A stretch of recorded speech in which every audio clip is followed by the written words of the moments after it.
What's up guys, it's Fluky here, and today I'm just bringing you another DayZ update video. Now, with the state of DayZ currently being almost in the middle stage of its development, being that 0.50 patch will be the halfway mark, because they have said before that the 1.0 patch will be the final product, and then that should be done with all the updates, hopefully, if we ever get to that stage. But right now, as it currently stands, the DayZ 0.50 update has currently almost virtually broken the game. Now, yeah, that is a slight exaggeration, it hasn't broken the game, but there is they didn't anticipate the amount of bugs that were in that they found spit it out that they found in the experimental branch. Now, it's currently been on the experimental for roughly 3 weeks, 4 weeks. Now, I know that doesn't sound a long time, but in terms of the DayZ,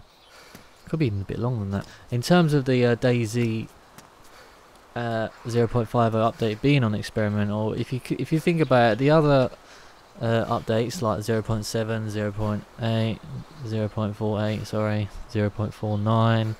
All them, bear in mind, were only on experimental for say roughly 2 weeks, if that.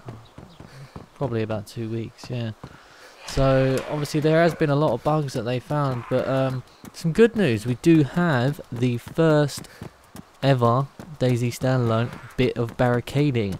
Now, you can barricade any door in the game with the lockpick tool. Now, the lockpick tool is currently only available on experimental, so don't be trying to do that on the stable version.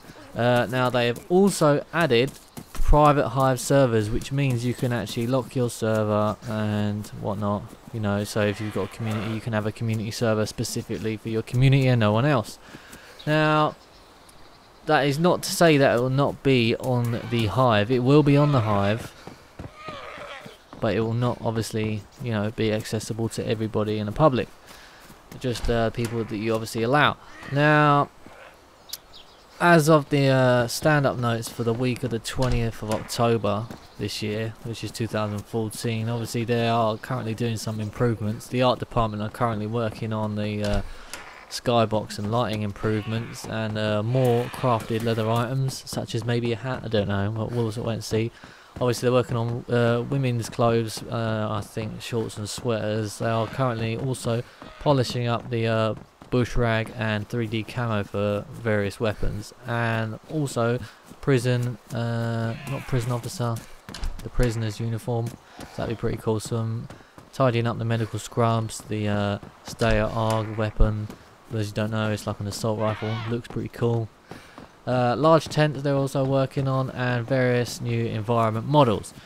So, various new environment models, could be new trees, blah blah blah, bushes, flowers, that sort of kind of thing, you know. It's all a bit tedious, but there you go.